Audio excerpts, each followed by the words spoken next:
Y bueno, bienvenidos a un video más. En esta ocasión he traído a una gran invitada, la cual nos va a platicar un poco sobre temas de psicología y espero que este video les ayude a muchos y a muchas y aprendamos más todo de este tema. Entonces, sin nada más que decir, allá vamos. Primero si nos puedes decir tu nombre y a qué te dedicas o qué haces. Sí, primero mi nombre, soy Vanessa Centeno, soy psicóloga clínica, egresada de la Universidad de Guanajuato. Ya tengo varios años de estar en esta área de la clínica. Actualmente me dedico a la consultoría privada, tengo mis sesiones de orientación individual y además estoy desarrollándome como docente a nivel preparatoria. Es en lo que actualmente me he dedicado estos últimos meses. Claro, entonces, más o menos retomando a lo de las entrevistas anteriores y este tipo de cosas, quería conocer más que nada cómo tú llevas a cabo el tratamiento a alguien que tú crees que pueda padecer un trastorno o cómo es tratar a alguien, la diferencia entre tratar a alguien, se puede decir, normal, relativamente sin ningún padecimiento, a cuando ya se le diagnostica o qué, cuál es lo que haces ahí de diferente. Sí, bueno, primero es importante que los pacientes que incluso tienen ya un diagnóstico ingresen o el primer contacto que se establezca con este terapeuta y no de manera individual en general, que ya lleven ese diagnóstico, ya que sí, como tú dices, se maneja de diferente manera. Es basado a lo mejor en los objetivos o en el planteamiento que se está estableciendo conforme la terapia. A lo mejor un paciente, llamémoslo, que no está dentro de algún diagnóstico de trastorno de personalidad, las sesiones se manejan de manera diferente, los objetivos suelen ser diferentes, incluso se trabajan diferentes áreas de tratamiento, dependiendo de cuál sea el problema principal con el que llegue la persona a terapia. Cuando ya hay un diagnóstico previo de enfermedad mental o de algún trastorno, lo primero es conocer también si la persona ya cuenta con un tratamiento psiquiátrico. ¿Por qué? Porque el tratamiento psiquiátrico inevitablemente va a alterar o va a encaminar hacia resultados y conductas que a lo mejor no se encuentran o no se ven con otras personas. Entonces, sí influye desde este planteamiento el hecho de que una persona llegue a buscar algún tratamiento a lo mejor para tratar habilidades sociales que una persona que ya llegue con un diagnóstico de trastorno de personalidad. ¿Qué se trabaja? Se trabajan diferentes objetivos, se trabaja a lo mejor una reintegración a la sociedad, si en este proceso del pico de enfermedad, por llamarlo de alguna manera, tuvo alguna disfunción o algún problema con su entorno. Se trabaja también esta, como decía, esta reinserción a la sociedad, se trabaja una adherencia al tratamiento, porque a veces se piensa que con pacientes que ya tienen un diagnóstico y no solamente de trastorno mental, sino a lo mejor también alguna enfermedad física, es importante que los pacientes se adhieran al tratamiento y no siempre ocurre. Entonces, acompañados de un tratamiento médico, en la terapia de forma individual se trabaja esta adherencia al tratamiento, ver si te lo estás tomando, si no te lo estás tomando, qué áreas está afectando, qué no está afectando, cómo te estás sintiendo, cómo podemos establecer a lo mejor objetivos, planes para que este tratamiento mejore también en la calidad de vida y inevitablemente hay una relación cercana entre terapeuta en el área psicológica y terapeuta en el área médica. Se tiene que estar en constante comunicación para ir encaminados en la misma dirección del tratamiento. Sí, y de sobre eso de tener un padecimiento, ¿tú crees que hay algún punto en el que tú como psicóloga sospechas que alguien tiene un tratamiento y lo canalizas con un psiquiatra? ¿O crees que no hay que dar muchas teorías o formular muchos cuestionamientos al respecto? Inevitablemente cuando estás en una terapia psicológica, a lo mejor una persona llega sin diagnóstico o es el primer contacto, notas a través de tu evaluación, de tu historia clínica, de tu entrevista, notas cuando hay algo raro, ¿no? En este análisis que se da entre terapeuta y paciente, la forma de hablar, sus movimientos, el comportamiento, notas cuando hay alguna situación que ya no está funcionando a lo mejor de la manera que se esperaría o de la manera que consideramos normal, entre comillas, hablando de un poquito de esta normalidad, pero lo notas. Entonces ahí tú como terapeuta terminas tu entrevista inicial, terminas tu primera intervención, analizas el caso y de ahí sí es necesario a lo mejor en estos grupos de pronto de apoyo que también se dan entre psicólogos, estos seguimientos de caso, ver qué tan viable es a lo mejor sugerir o plantear a tu paciente un tratamiento psiquiátrico, a lo mejor un análisis médico.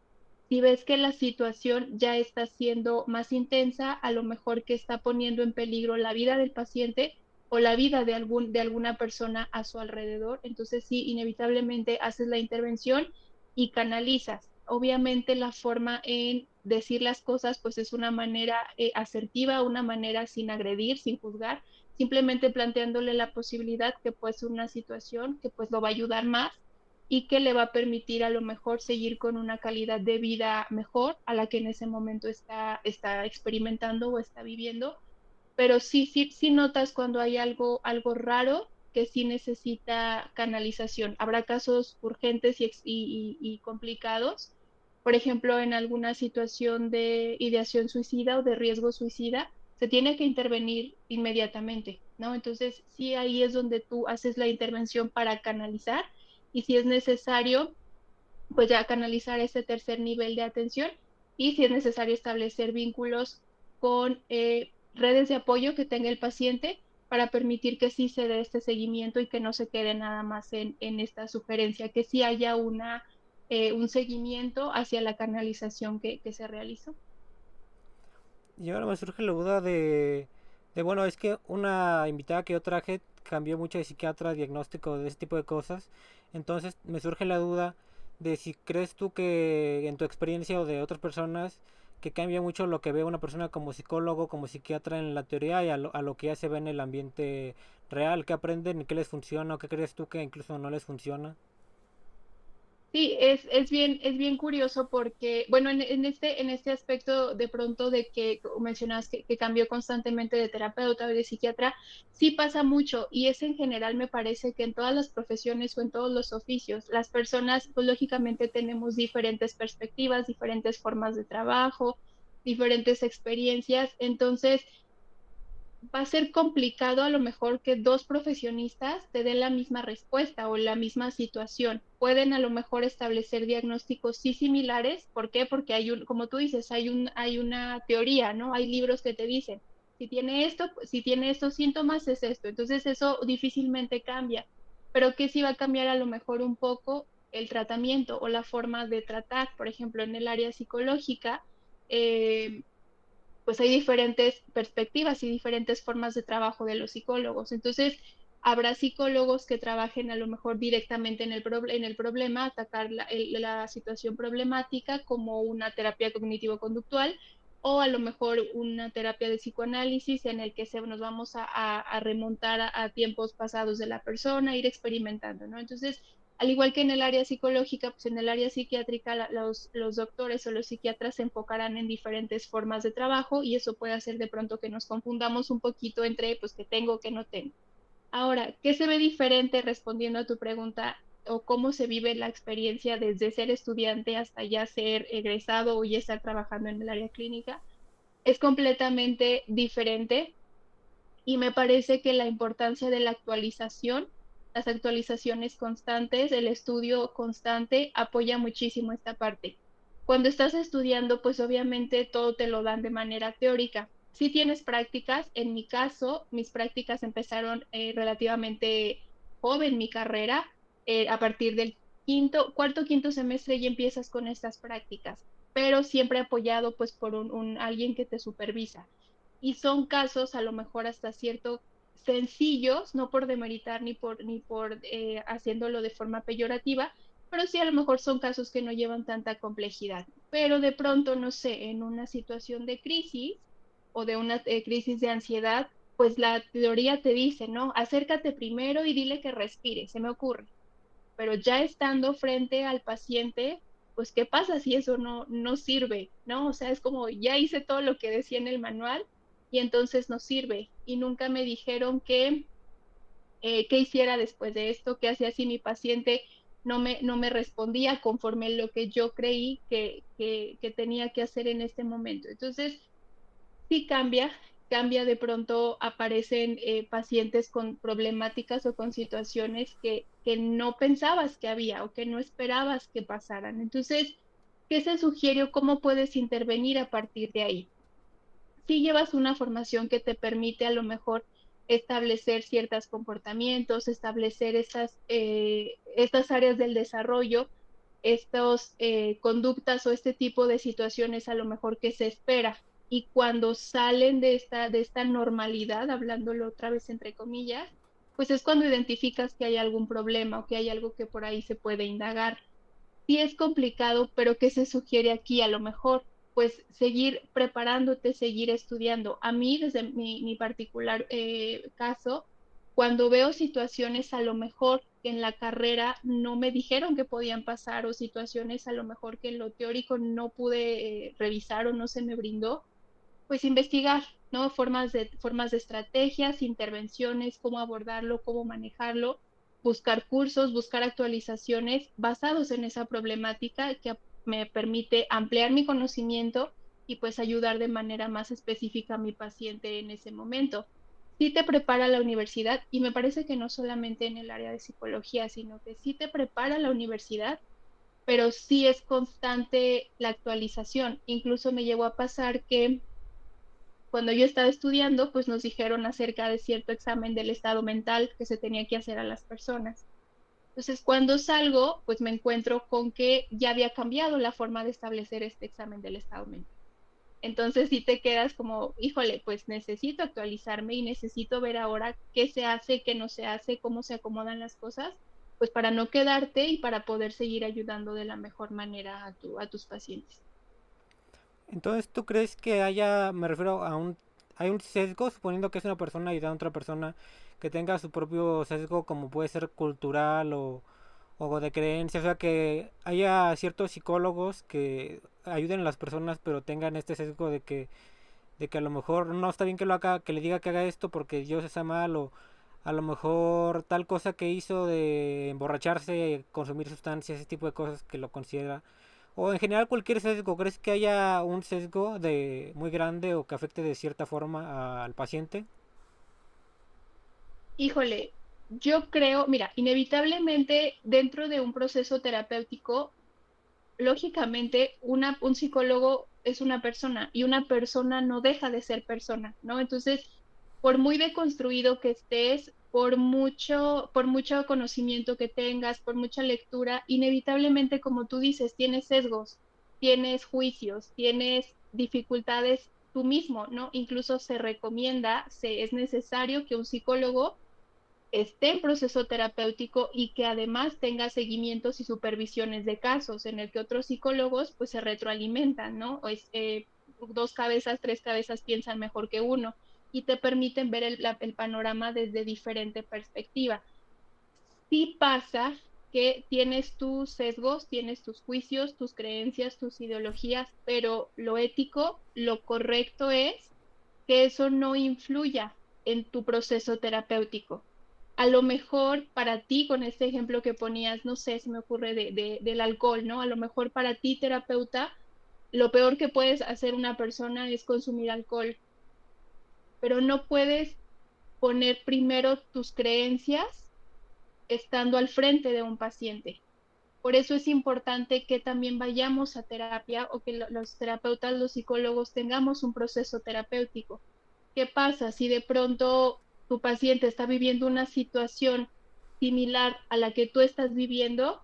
Por ejemplo, la muerte de algún familiar. Si tú estás atravesando por un proceso de duelo o un proceso de pérdida y tu paciente lo está viviendo, es altamente probable que se pierda la objetividad o alguna situación que tu paciente te esté retroalimentando, te esté comentando y tú hayas vivido una situación similar, es altamente probable que la terapia ya se vea contaminada con esta situación que está siendo difícil. Lo mismo pasa cuando metes a lo mejor situaciones de creencias religiosas, de juicios, de ideologías. Es bien complicado porque ya no se está estableciendo una relación ética entre paciente y terapeuta. Por eso también es necesario que antes que todo verifiquen o se verifique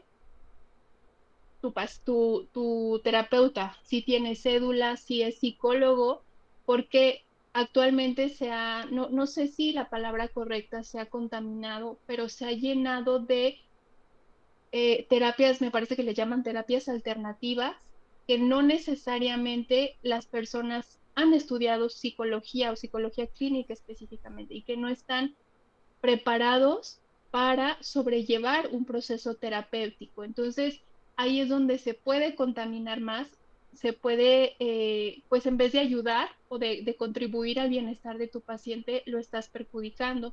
Entonces, si cabe aquí la posibilidad, sí me gustaría también que la gente antes de iniciar un proceso terapéutico verifique que su psicoterapeuta, que su terapeuta sea un psicólogo que tenga la carrera, que tenga formación psicológica, que tenga diplomados, que tenga su cédula. Si encuentra con esto, incluso en la página del registro de la Secretaría de Gobernación, me parece, pueden consultar las cédulas de los terapeutas y ahí encuentran qué es su cédula, cuál es su preparación y así se disminuiría un poco el riesgo de que la terapia se contamine. Si son personas que están preparadas desde esta formación, entonces llevarán un proceso que no les permita que sus creencias, ideologías y sus sesgos en general se involucren en este proceso terapéutico. Entonces, bueno, si alguien se puede decir que si la terapia se ve contaminada, como dices, ¿tú crees que el psicólogo también tiene como que esta obligación moral de cambiarlo a otro psicólogo? O sea, canalizarlo y ese tipo de cosas. Sí, sí, inevitablemente, incluso se vale, ¿no? De pronto, sí, tanto de paciente como del terapeuta. Del terapeuta es obligación ética o esta parte de la responsabilidad ética si en algún momento cualquier situación se ve reflejado en la problemática del paciente, hay alguna situación más allá que ya no puede controlar o como bien dices, este problema sale de mis manos porque no sé cómo más puedo ayudarlo o siento que estamos estancados como terapeuta paciente en esta sesión o en este proceso terapéutico y ya no estamos avanzando, el terapeuta tiene la obligación y la responsabilidad de canalizar. Decir, no sabes qué, ya no voy a poder seguir trabajando contigo, pero te ofrezco estas alternativas. Y por el otro lado, o si está chocando mucho también esta situación, y ahí también es una oportunidad para el terapeuta de saber que necesita trabajar en esa área para poder seguir formándose. Y como parte de los pacientes, si en algún momento sienten que el terapeuta ya no los está ayudando o pasa mucho que están estancados, que ya no están avanzando dentro de su proceso terapéutico, también se vale sin dar explicaciones, no tendrían por qué justificarse, simplemente a lo mejor dar por cerrado ese ciclo y contactar a alguien nuevo o en su defecto preguntarle directamente al terapeuta si puede canalizarlo o si puede pasarle el contacto de alguien más.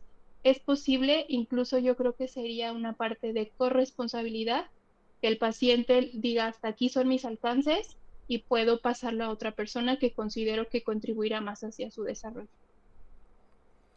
Y hay una pregunta que te quería hacer, bueno, retomando el tema de las terapias alternativas que mencionaste. Yo en mi canal tengo un video sobre lo que es el DMT. En general quería saber qué opinión tenías tú, personal, a lo mejor con este sesgo o lo que sea, o con conocimiento, de cómo es que ves que las drogas en algún punto pueden afectar, ya sea que alguien esté en terapia por consumo de tal o cual cosa cambie su forma de ser o por dejar tal sustancia mejore en terapia o avance mucho. ¿Cuál es el papel que tienen las drogas en la terapia o en el estado psicológico de las personas?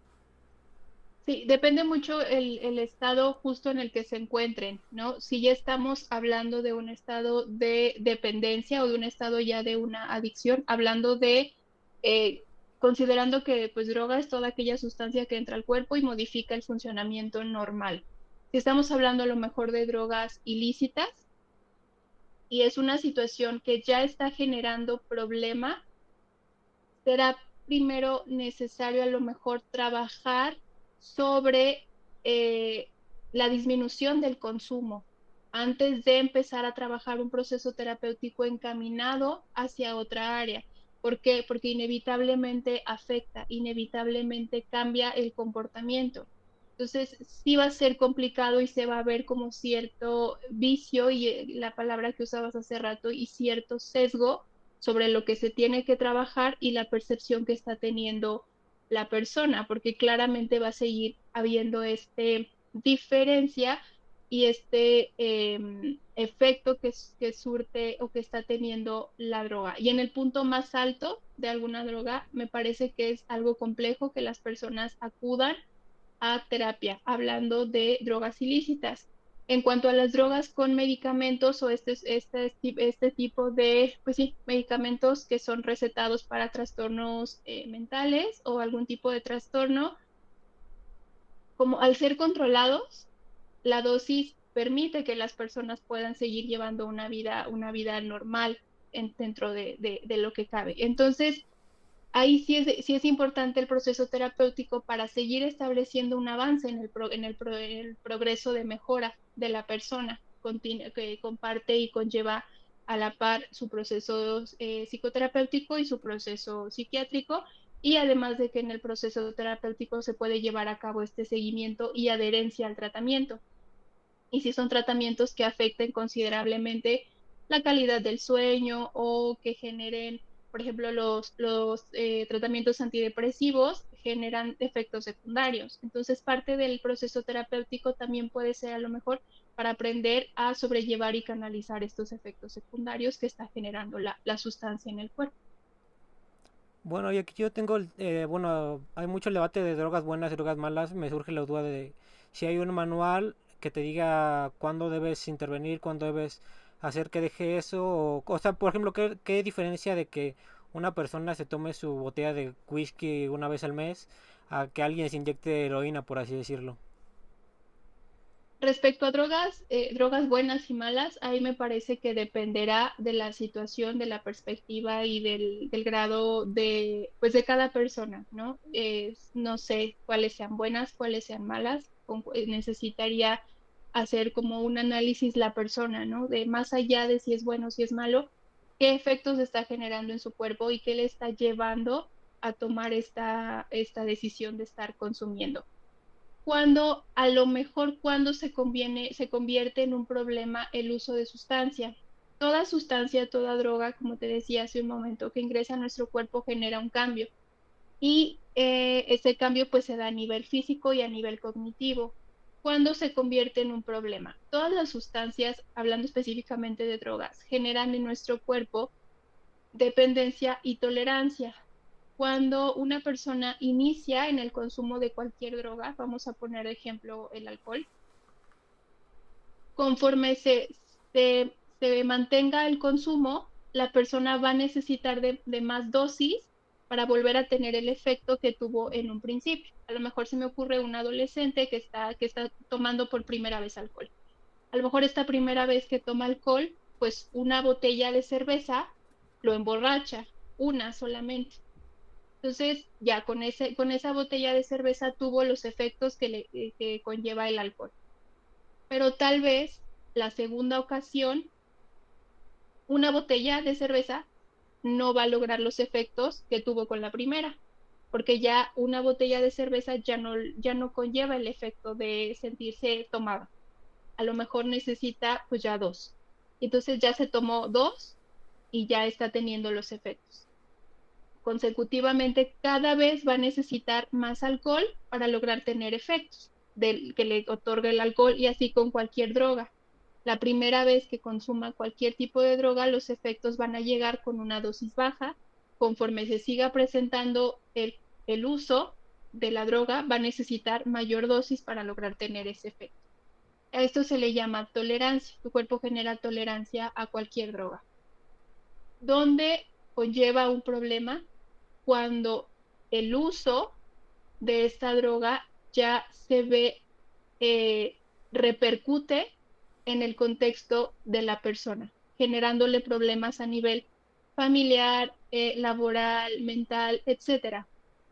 Cuando, por ejemplo, una persona deja de trabajar por encontrarse consumiendo sustancias, o cuando el uso y abuso, cuando ya hay un abuso de sustancias, de droga y le impide a lo mejor establecer una relación saludable con la familia, con el contexto, o cuando incluso es necesario cometer algún tipo de acto ilícito para conseguir la sustancia. Es ahí, me parece, cuando surge el problema de la dependencia y del abuso, cuando, como su nombre lo dice, la persona ya depende de la sustancia para sentirse bien, para estar tranquilo y para no caer a lo mejor en este estado de desesperación cuando no está consumiendo la sustancia o cuando no ha consumido la sustancia.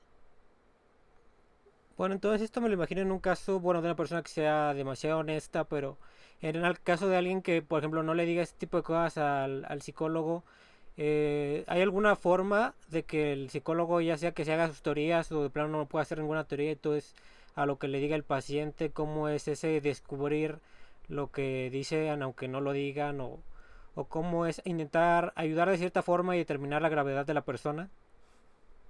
En cuanto al consumo, que una persona llegue por consumo de drogas, pero no te lo mencione. En general, o sea, para, pues sí, en general, de cualquier cosa, sea incluso de autolesión, digamos, otro caso. O sea, en general, cómo es este descubrir las verdades de cierta forma que no te dicen, o todo es relativamente a lo que te diga la otra persona. Mayormente va relacionado con estos procesos de terapeuta-paciente. Te decía hace un momento, haces tu historia clínica, con una historia clínica bastante amplia, puedes integrar también algún tipo de pruebas que determinan el tipo de personalidad, algunos antecedentes. Cuando son pacientes, a lo mejor menores de edad, también se trabaja con los padres. Esta puede ser una opción o una alternativa para que puedas irte dando cuenta más o menos cómo está el contexto de la persona y si está en algún tipo de sustancias. Cuando no son personas menores de edad, dentro del mismo proceso terapéutico, puede ser que sí llegue un punto que tú como terapeuta te des cuenta, porque por las conductas, el contexto en el que se desarrolla, o porque en algún momento más que honestidad, cuando una persona acude al psicólogo es porque hay alguna situación que le está molestando, que le está generando incomodidad. Entonces, uno pensaría que al psicólogo o a un proceso terapéutico llega una persona y le dices que este es mi problema y solamente este es mi problema. Pero es como la punta del iceberg, ¿no? El problema por el que llega es el que más lo está moviendo, el que más lo está incomodando. Pero detrás de eso hay una situación o más de una situación que le está generando inconformidad, que le está generando molestia. Entonces se empieza a trabajar y se empieza a analizar este proceso. Habrá ocasiones que para la misma persona este proceso de adicciones ya le esté generando molestia, incomodidad y quiera trabajarlo. Y entonces en ese punto sí va a haber la conversación, el establecimiento. Y para quienes no se presente esta situación o esta, a lo mejor esta sinceridad de decir, estoy pasando por esta situación y esto me está llevando a tener a lo mejor un consumo de sustancias, entonces es probable que durante el trabajo terapéutico se puedan ir dando estos resultados o puedas ir observando ciertas conductas, ciertas características que a lo mejor no encuentras con pacientes desde otra perspectiva.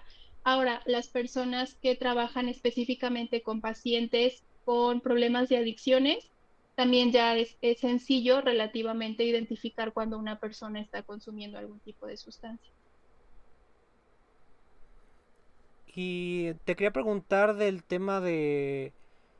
Bueno, ya sabemos que más o menos lo que tomas en cuenta ya el hecho del problema que te dice la persona a la hora de hospitalizar psiquiátricamente o incluso hasta anexar, no sé si eso también es una alternativa que ven ustedes los psicólogos, en qué momento deciden una solución tan extrema como es esta de hospitalizar, anexar o llevar a un centro de ayuda, digamos, a un centro más donde la persona no haga nada. En casos en los que la vida de la persona o de algún paciente o de alguna persona cercana al paciente está en peligro. Lógicamente no es decisión del terapeuta. El terapeuta no decide, "Ah, voy a internar a este paciente", pero se establece una red de apoyo. Cuando inicias un proceso terapéutico, En la mayoría de los casos se pregunta o se establecen redes de apoyo del paciente. Estas redes de apoyo son personas que están dentro del contexto de la persona que está en tratamiento terapéutico, que te permite a lo mejor tener un seguimiento. En casos de menores de edad, quizá las redes de apoyo serían a lo mejor los papás, en el que con él es con el que estableces la comunicación, estableces el seguimiento y si es necesario a lo mejor una situación de anexo, como tú mencionabas, o de algún tratamiento ya más enfocado que incluya preservarlo en algún lugar específico, se hace la sugerencia, pero al final de cuentas quien toma la decisión son estas redes de apoyo. En caso con mayores de edad es la misma situación. Una red de apoyo pueden ser amigos, pueden ser algún tipo de familia con el que el paciente tenga una relación cercana, que no vea como una figura de autoridad a lo mejor que pueda ser donde hay mayor problema, que sea una red de apoyo cercana con el paciente, que sea alguien en quien él confíe, que pueda tener esta cercanía. Se hace la sugerencia, pero no necesariamente es como si lo dice el terapeuta tiene que pasar. También lleva otros procesos y en estos casos me parece que sería más prudente que se solicitara a lo mejor o se canalizara al paciente. Por ejemplo, hay instituciones que están enfocadas completamente al tratamiento de estos procesos de desintoxicación. Se me ocurre un centro de integración juvenil, hablando específicamente de drogas, son centros que trabajan con pacientes con algún problema de adicción y que además su tratamiento conlleva una terapia grupal, actividades de reintegración y trabaja también con los padres y círculos cercanos hacia el paciente para que sea una recuperación completa.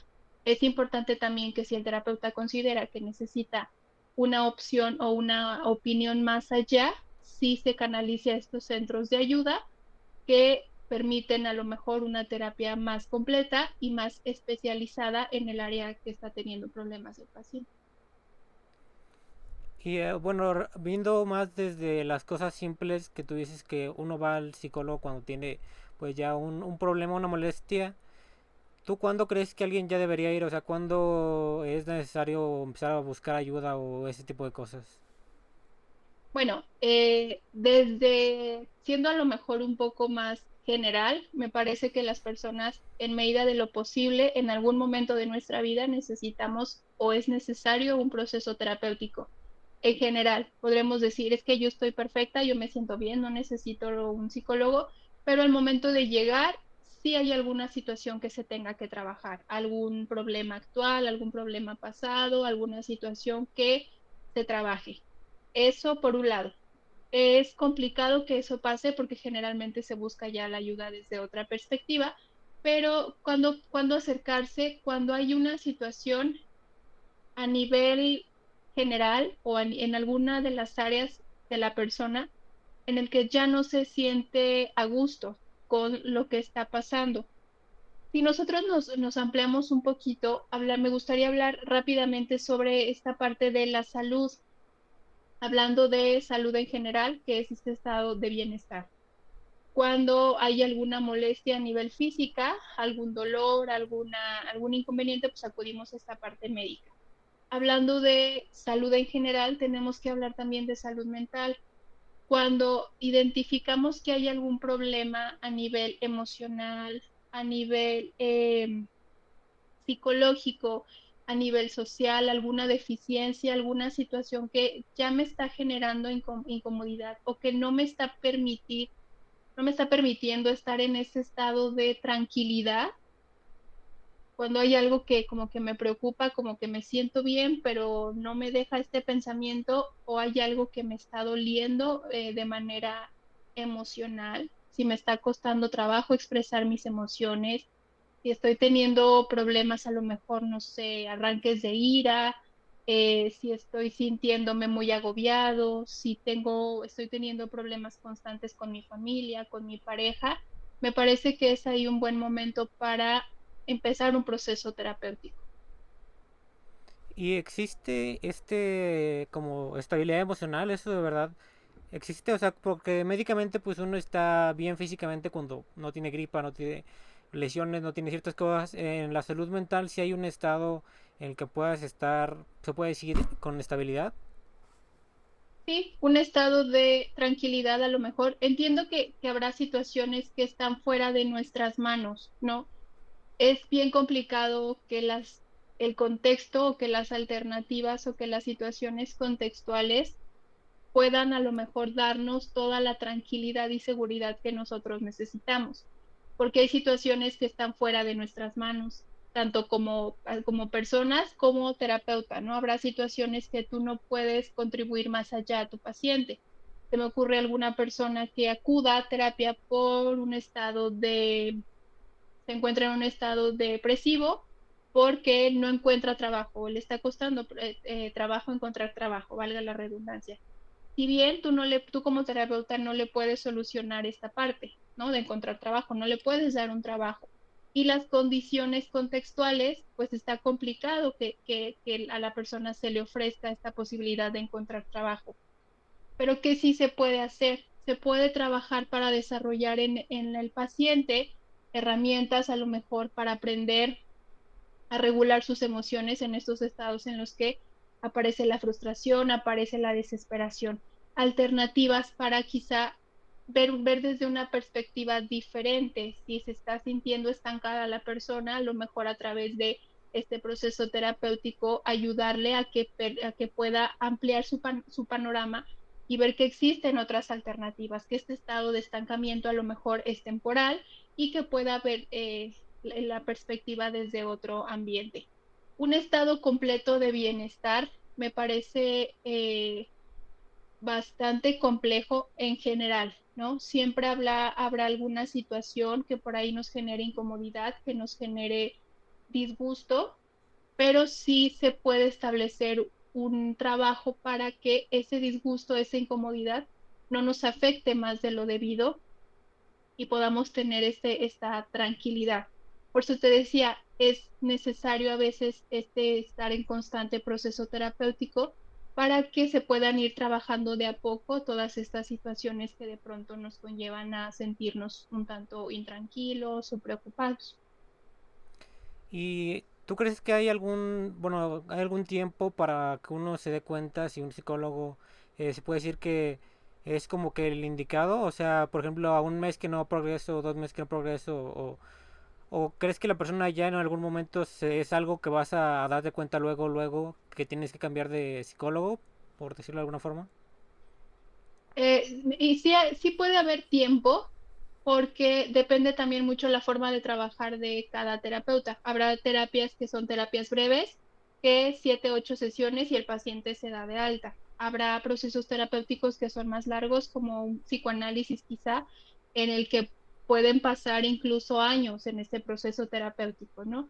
Dependerá de lo que está buscando la persona para empezar a trabajar. Por eso decía la importancia de investigar un poco sobre la formación del terapeuta. Puede ser que desde la primera sesión el paciente se dé cuenta que no hizo clic con el terapeuta o que lo que está buscando no es lo que el terapeuta le puede ofrecer.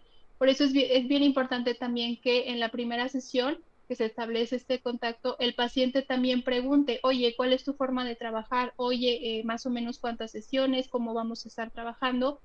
Y si se puede a partir de ahí si me conviene, si no me conviene, en cuanto a costos, en cuanto a beneficios, alternativas, opciones. Eso puede ser desde el principio y también puede ser que pasan 2 sesiones, 3 sesiones y no se establezca a lo mejor esta sensación de comodidad.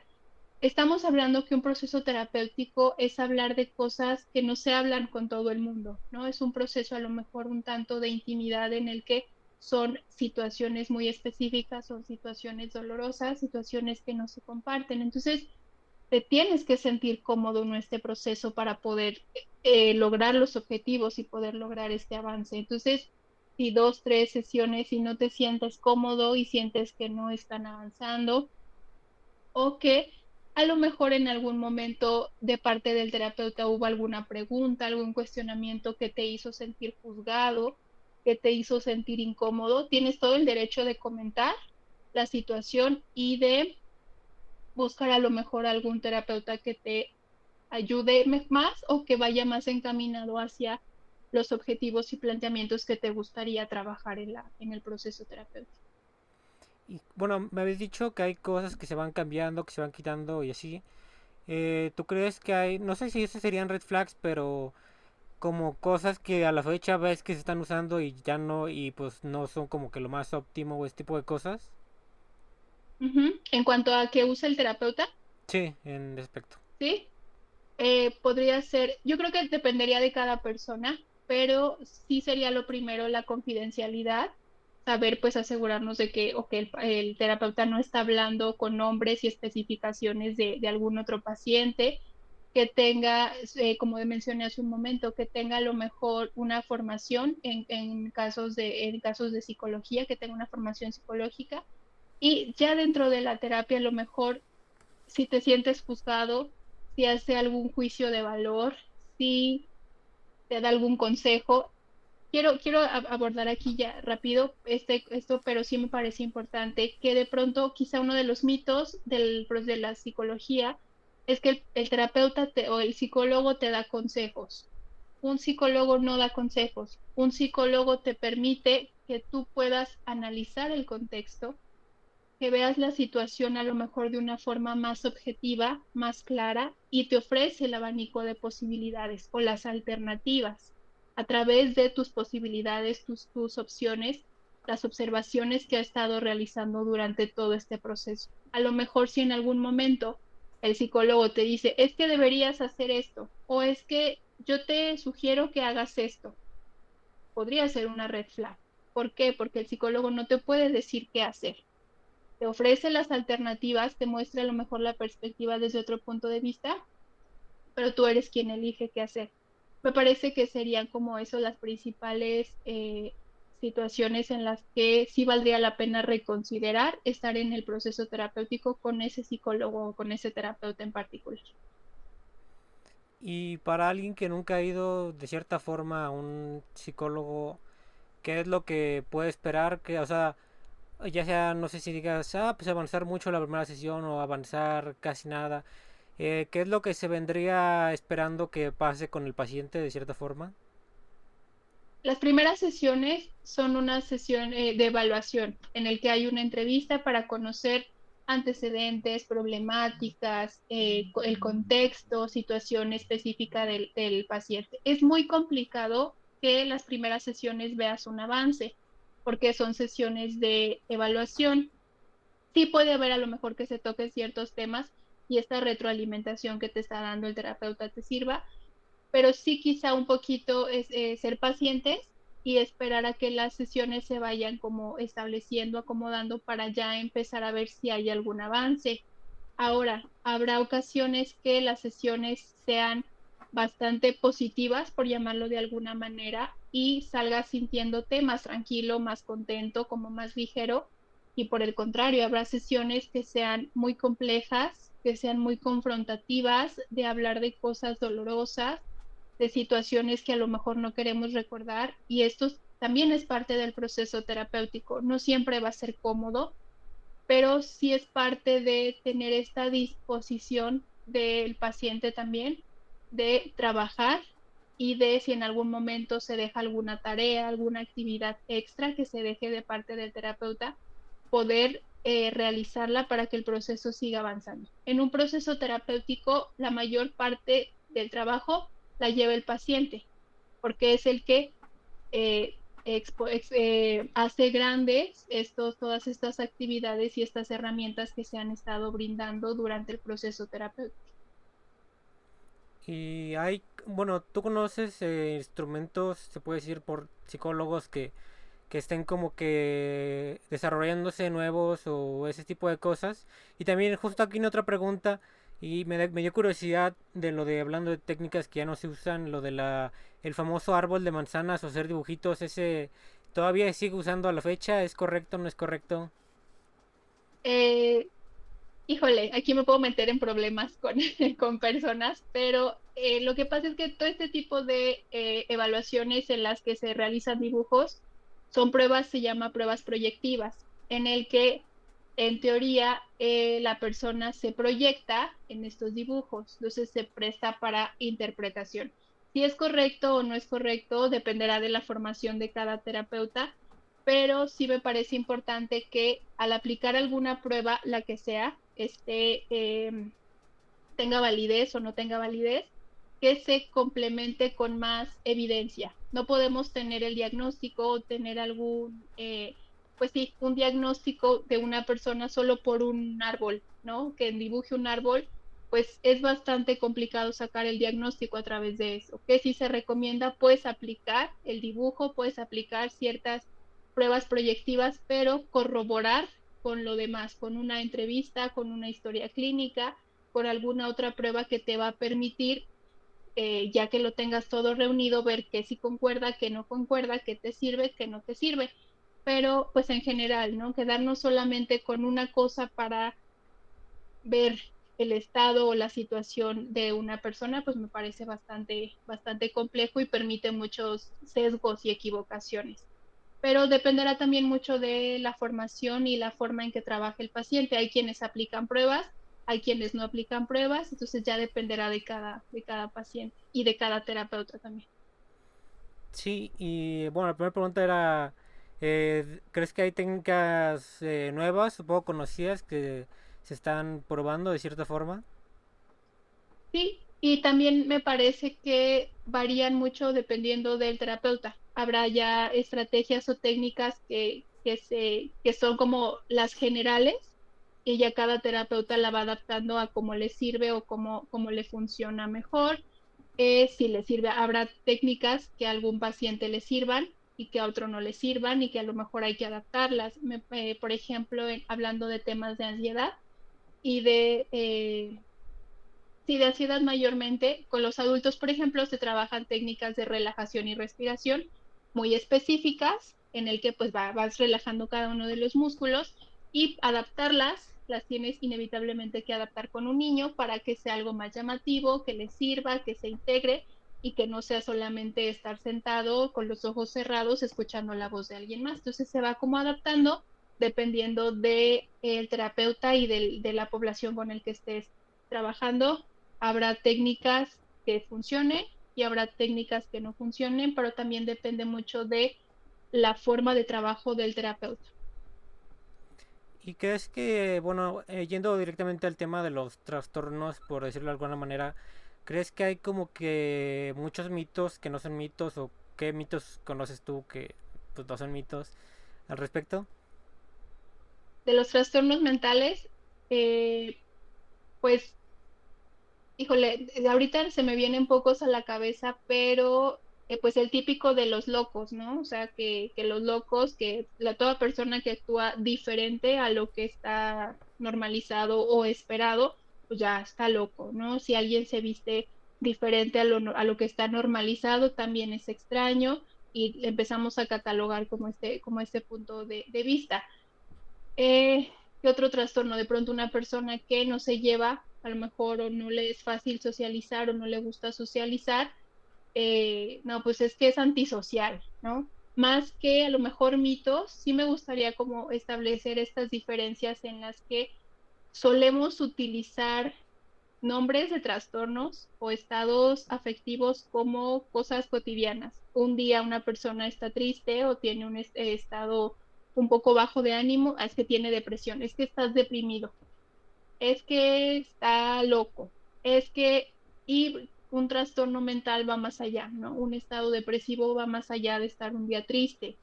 Eh, entonces sí me parece importante que tenemos que ir como conociendo y estableciendo que son rasgos de personalidad, todos tenemos rasgos de personalidad diferente y que pues no por eso ya estamos cayendo o checamos completamente con un cuadro de diagnóstico para algún trastorno mental.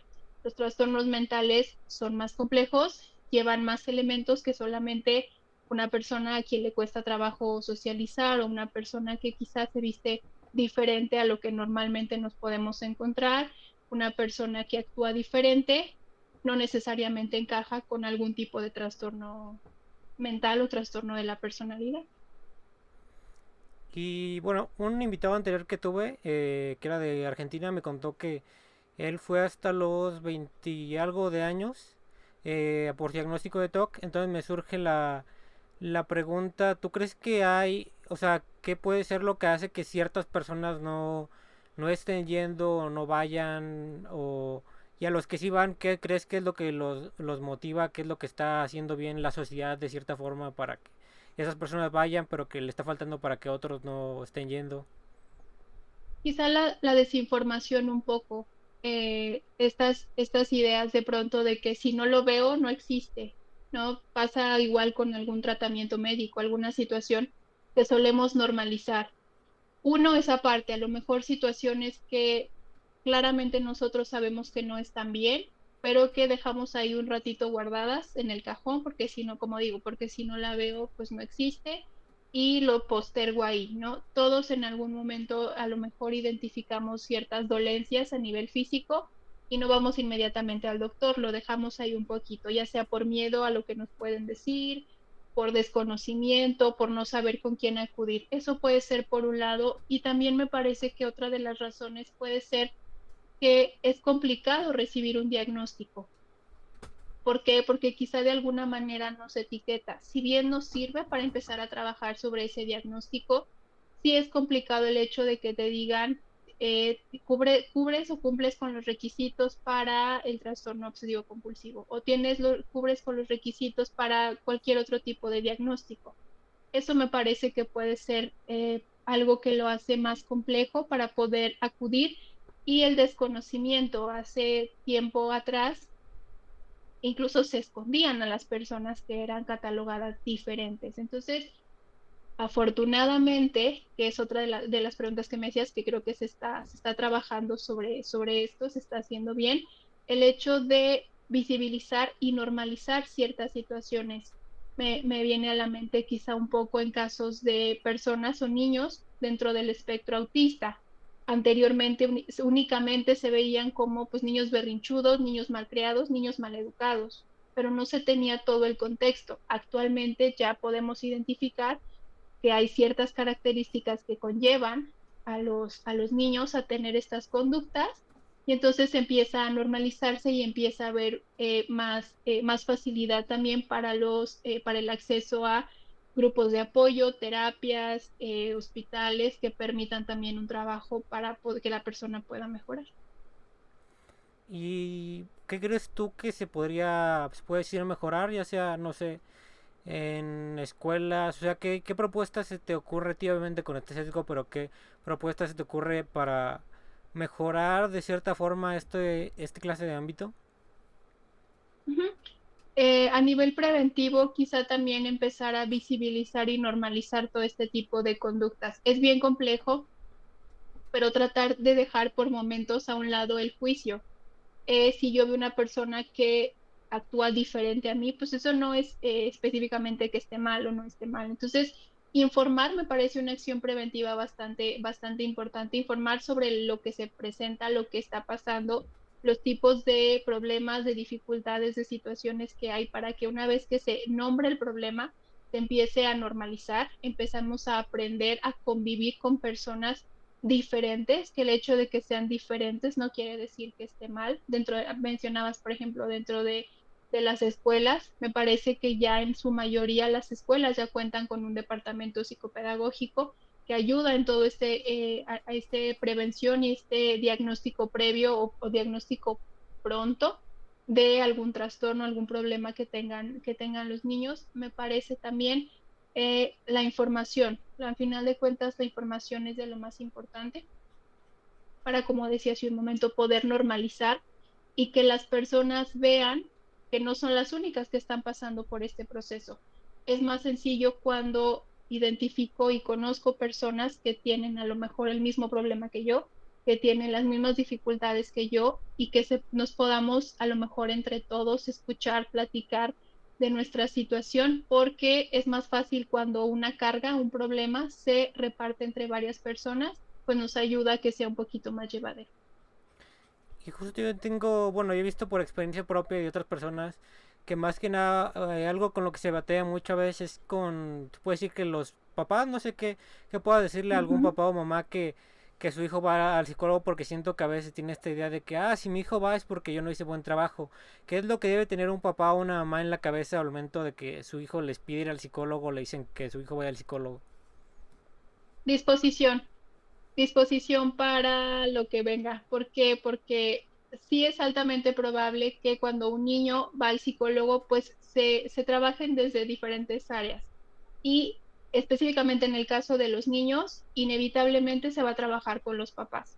Entonces, sí también pues, trato y puedo ser empática con los papás. Debe ser bastante complejo escuchar que mi hijo diga quiero ir al psicólogo, porque inevitablemente pues me voy a atribuir la culpa, ¿no? Es que fui yo, algo hice mal o algo está pasando con mi hijo, etcétera. Pero es parte me parece que es un paso bastante positivo el hecho de que los niños, los adolescentes puedan empezar a pedir este acompañamiento psicológico y como papá, ¿qué puede hacer? Pues tener esta disposición a apoyar a sus hijos en esta decisión de estar tomando terapia, este acercamiento y la disposición también para el trabajo, porque sí, inevitablemente cuando una persona joven o menor de edad acude con un psicólogo, se va a necesitar del trabajo de los padres también en conjunto, justo como lo que te decía hace un ratito, para estas redes de apoyo que se van a establecer en el trabajo terapéutico. Sí, justo me surge ahorita la duda, ya que bueno, los padres es tan difícil para ya uno como psicólogo, que es como es como que esas situaciones más complicadas, se puede decir de trabajar, cuáles son los mayores desafíos de trabajar con una persona. La resistencia, un poco. Se entiende que pues cuando una persona va al psicólogo busca esta mejoría, pero es bien complicado el de construirse, el tratar de ver las cosas diferentes o el darme cuenta que estuve mal o que actué de forma equivocada. Entonces, me ha pasado, ya estuve como, ya fui paciente también, ya fui psicólogo y me ha pasado y me parece que es una constante y de manera personal lo que más me ha costado trabajo es esta resistencia, es este enfrentarse a, híjole, si es cierto, me equivoqué aquí y no es tan fácil aceptar cuando hay alguna falla. Entonces, sí, si pudiera resumirlo, sería la resistencia a lo que más me he enfrentado, eh, tanto como paciente como de este lado dando orientación psicológica. Y bueno, sé que es algo delicado lo que voy a decir, pero como le llama la gente de vivirse, ¿tú crees que, bueno, o sea, qué es lo que la gente alrededor de una persona en este caso suele hacer? ¿Qué es lo que un psicólogo tiende como que a tener de que tiene que hacer o cuál es la prioridad a tomar en cuenta por familia, amigos, el psicólogo?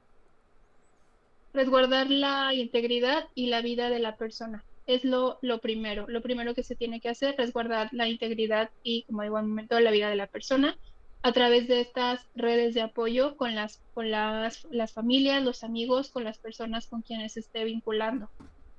Eh, Cuando hablamos también de riesgo suicida, es importante informarle a la paciente, al paciente, que en el momento en el que se identifique que hay un riesgo inminente, se va a cortar esta confidencialidad y se va a avisar a sus redes de apoyo sobre la situación. Es decir, no a manera de chisme, no es desde una perspectiva bastante discreta sobre que el paciente tiene alguna dificultad y puede estar en peligro su vida, para que puedan tener este resguardo, este seguimiento en casa donde ya el terapeuta no puede entrar, pero que haya personas que estén rodeando el contexto y que la resguarden. Ahora, cuando el riesgo es alto, sí se recomienda algún tipo de internamiento, mientras el riesgo máximo pasa para que la vida de la persona no corra peligro.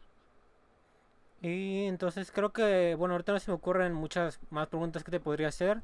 Entonces, me surge ahorita, ¿qué estás haciendo tú más o menos? Sé que ofreces ayuda psicológica por internet, algo así me había visto. Uh -huh. No sé si nos puedes platicar un poco.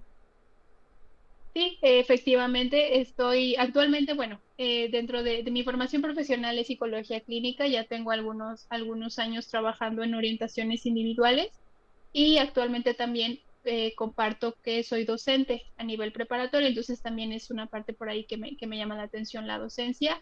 Y dentro del área clínica estoy dando orientaciones individuales, como tú dices, a nivel virtual, de forma a distancia. Entonces esto me permite ampliar un poquito más mi población de las personas que quieran tomar alguna orientación. Y me parece que incluso puede ser hasta más sencillo porque no se tienen que desplazar, no se tiene que hacer mayor movimiento. En este momento únicamente estoy dando las orientaciones individuales. Tengo mi página por ahí de Instagram en la que estoy ahí actualizándola y pues no sé si te gustaría saber algo más. Creo que de mi parte ya de las orientaciones es eso. Ahí en la página están mis datos para que me puedan contactar ya sea por medio de Instagram o también dejé por ahí el WhatsApp para que si en algún momento están interesados en alguna orientación, algún tipo de seguimiento, pues me puedan contactar y podamos establecer la cita y ver cómo podemos desarrollar algún plan de trabajo. Además, también ofrezco talleres, escuelas para padres, actividades, conferencias, pláticas sobre temas en particular, nada más cosa de que por ahí me escriban y podríamos ponernos de acuerdo para establecer algún plan de trabajo. ¿Y hay algo que te hubiera gustado que te preguntara, que no te pregunté en particular? Pues no, no, me parece que estuvo bastante bien. Espero yo haber respondido tus dudas y pues no, creo que estuvo bien. Me sentí bien también y creo que no quedó por ahí ninguna duda en el aire sobre lo que estuvimos platicando. Bueno, entonces creo que, bueno, espero próximamente salga otro video contigo, si se puede. Ya vemos qué se hace y pues nada, muchas gracias por venir aquí a mi canal. Dale, muchas gracias por la invitación. Bueno, bye. Bye.